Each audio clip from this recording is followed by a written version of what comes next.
तिसऱ्याने एक हे केलंय का नोटीस पळवल्याचा आरोप केलाय माझ्यावरती. कंची स्वतंत्र गावाची हरकतींची नोटीस ग्रामपंचायतीच्या नोटीस बोर्डवर लागलेली ती हर्षल जाधवनी पळवली असा आरोप केलेला आहे.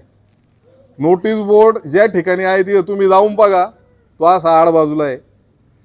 ग्रामपंचायतीचे कर्मचारी एका बाजूला बसतात आणि तारीख मागचा सोमवार, तारीख काय असेल ती बघायला लागेल, मागच्या सोमवारी तिथं मीच कॅम्प लावलेला होता हिमोग्लोबिन तपासणीचा महिलांचा. 18 ते 49 वयोगटाच्या महिलांचं हिमोग्लोबिन तपासायचं. त्या कॅम्पला मी आलो, तिथं काय फोटो बिटो ते बसलो, थोडंसं केलं 16. तिथून जे उठलो तर आजपर्यंत पुन्हा ग्रामपंचायतीत गेलो नाही, समारोपाला सुद्धा गेलो नाही, आजपर्यंत गेलेलो नाही. मागच्या सोमवारचा विषय हा, सोमवार जाऊन त्याच्या मागच्याचा, म्हणजे जवळजवळ 8-10 दिवस होऊन गेलेत मी ग्रामपंचायतमध्ये पाऊल ठेवलेलं नाही. मग हे नोटीस न्यालो कोणी, ते त्यांनी शोधावं ना. माझ्यावर आरोप करताना पहिला तुमच्याकडे पुरावा असेल तर बोलावा. काय पुरावा काहीच नाही, उपसरपंचांनी दिली नोटीस काढून. काय गरज आहे नोटीस काढायची, मला काय संबंध माझा, जे काय आहे ते रीतसर कायद्याने होणारच आहे. आणि तुम्हाला काय करायचंय ना, तुम्ही घेणं देणं मला टार्गेट करण्यापेक्षा तुम्ही करा. ठाकर समाज आहे तुम्ही आहे, मी तर अंपायरच्या भूमिकेत आहे मध्ये. तुम्हाला काय करायचं तुम्ही आपलं ठरवा, माझं काही म्हणणं नाही. त्याच्यानंतर एक श्रावण तामाने म्हणून ॲट्रॉसिटीचा जो आरोपी आहे शंकर लक्ष्मण, आपलं सदाशिव शंकर तामाने यांचा हा पुतण्या आहे. हा, आणि हे जसं भूछत्र पावसाळ्यात उगवतं ना, असं ॲट्रॉसिटीचा आरोप झाला म्हणून याच्यातला पोपट जागा झाला. आणि याला याच पुढाऱ्यांनी थोडंसं पुढं केलं आणि म्हणून त्यांनी त्या दिवशी मुलाखतीमध्ये बोलायला आला. ठीक आहे, तो आत्ताशी अंड्यातून बाहेर आला, मी बाहेर डोकवतोय, अंड्यातून बाहेर डोकवतोय. हर्षल जाधवची बॅटिंग चालू आहे, पुढून बॉलिंग कोणतरी करत असेल ना, म्हणून तर बॅटिंग चालू आहे ना. हा, ती बॉलिंग करणारा त्याचा चुलता आहे आणि बॅटिंग करणारा मी आहे. मी प्रत्येक बॉलला षटकार ठोकतोय असं समजा, नाही का. आणि मग हा आरडतोय बहुत पिट्या. हा, ज्या वेळेस तुझा चुलता म्हणला मला भर ग्रामसभेमध्ये तू उपरा आहे, पोट भरायला आलेला आहे, तू भिकमाग आहे, तू दळींदर आहे, अख्ख्या गावाची घाण आहे, असा ज्या वेळेस हा सदाशिव बोलला तेव्हा तुका नाही येऊन म्हणला का बुवा असं गावच्या उपसरपंचाला भाषा वापरणं हे चुकीचं आहे. हा सदाशिव काय साधू संत नाहीये.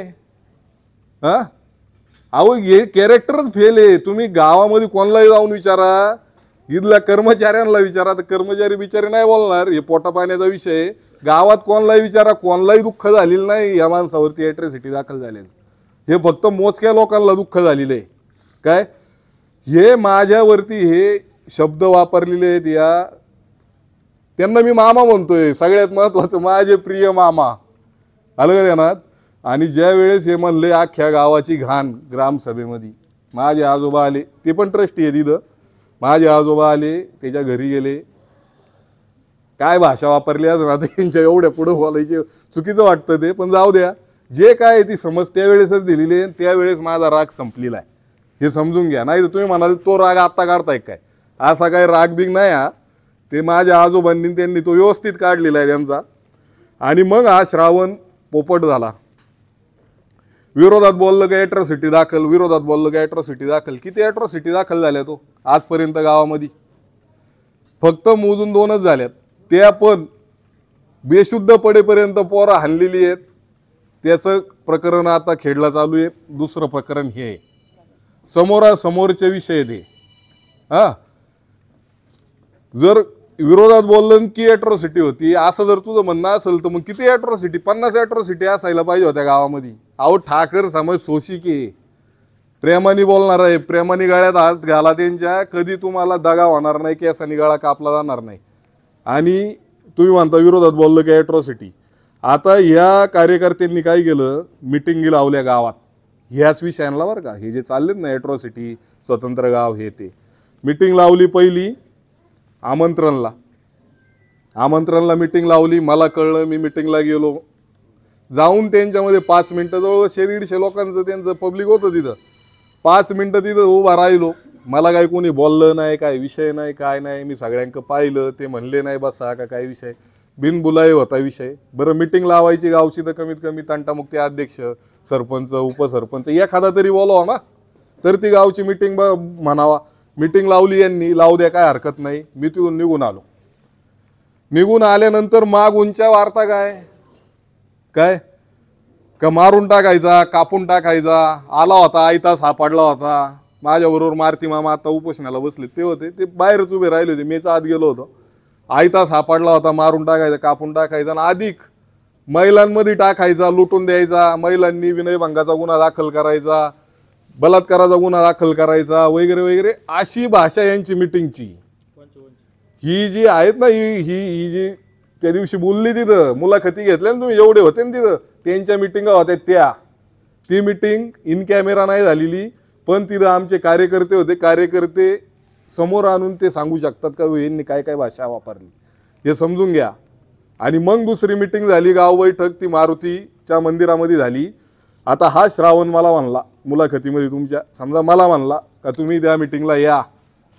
परत कार्यकर्त्यांनी मला काय सांगितलं, तुम्ही तिथं आले का तुम्हाला मारहाणीचा प्लॅन आहे. मला जर वाद वाढवायचा असता तर मी तिथं गेलो असतो.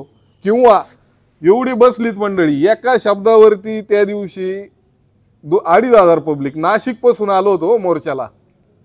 2,500 लोक तिथं उभी केली असती मी त्या बैठकीला. ते होते 100-200. मी गेलो नाही, म्हणलं होऊ द्या मीटिंग, होऊ द्या, काय अडचण नाही. मीटिंग झालं, मीटिंग मध्ये तडजोड झाली का ठीक आहे, आपल्याला हे विषय नाही, हे सगळं आपल्याला मिटवायचंय. मुद्दा फक्त एवढा, हे मोजून 15 जण आहेत इथं ट्रस्टी आणि 5-6 गावातले किडेबाज पुढारी आहेत. यांनी गोळेगाव कुजावला, तरुण पोरांना पुढे येऊन दिलं नाही, गावाची प्रगती केली नाही. आजही गोळेगाव दर्शन सहल घ्या, जो काही विकास दिसतोय तो आम्ही केलाय या 4 वर्षात. आणि जी काही गावाची अवकाळ आहे, अष्टविनायकाचा गाव तुम्हाला वाटतोय का दाखवा कुठं. आम्ही 4 वर्ष आलो, आमच्याकडून हिशोब मागायला अजून मागू शकता. आत्ताच आम्ही दाखवतोय 6,29,29,000. अजून 2-5 वर्ष द्या, अख्ख्या गावाचं नाहीच नंदनवन केलं तर हर्षल जाधव नाव नाही लावणार.